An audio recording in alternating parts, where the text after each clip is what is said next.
Hello guys, it's Thomas100 here. Today we're doing Bakugan BakuTech Retrospect episode 19 on Well Galow. Well Galow was released in BTD02, Shitsujin deck Shadow Sanjoshi. It was then re-released on its own as BTC40. It is a Chaos Bakugan. Its deck version has 600 Gs, while the boosted version could have 580, 590, or 600 Gs. And it was initially released in March of 2012. Taking a look at its ball form, it is molded in white plastic, has some yellow and blue markings, black for the cross pieces. Looks pretty good.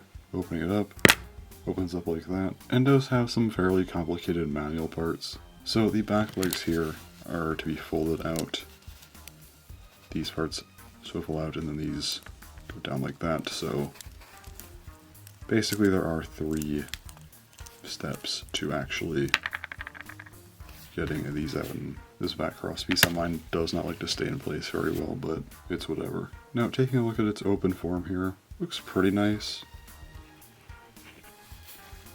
Has kind of a wolf-like design, the claws up here. The back legs look pretty good once they're open, but yeah, they're kind of a pain. Not my absolute favorite looking Bakugan in BakuTech, but still a pretty solid one. The main idea behind Well Galow is Baku SBS, basically just rubber cross pieces. So yeah, on the head and tail here we have the 2 cross pieces, and they are made out of rubber. And Well Galow is the only Bakugan in BakuTech that actually received rubber cross pieces. This will make Well Galow kind of weird to talk about once we get to the competitive stuff, but we'll get to that later. But for now, the whole idea of the rubber cross pieces is defense. The tail is meant to help it plant on the card, increasing friction, and there was something or other with the head here where basically it would help to kind of stop Bakugan, which I don't really think works all that well. But the tail gimmick actually does function. Again, we'll get to that later. Now let's go ahead and start closing this thing, which can be a little bit awkward to do. So first up we start with the manual parts back here. These come back out, and then go back in, come back up as well, so just do that to this side.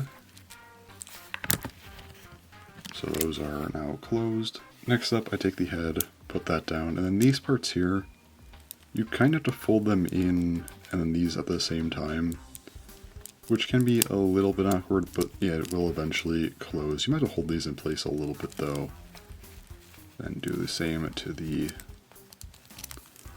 other side, and then once the tail goes in, it is now properly closed.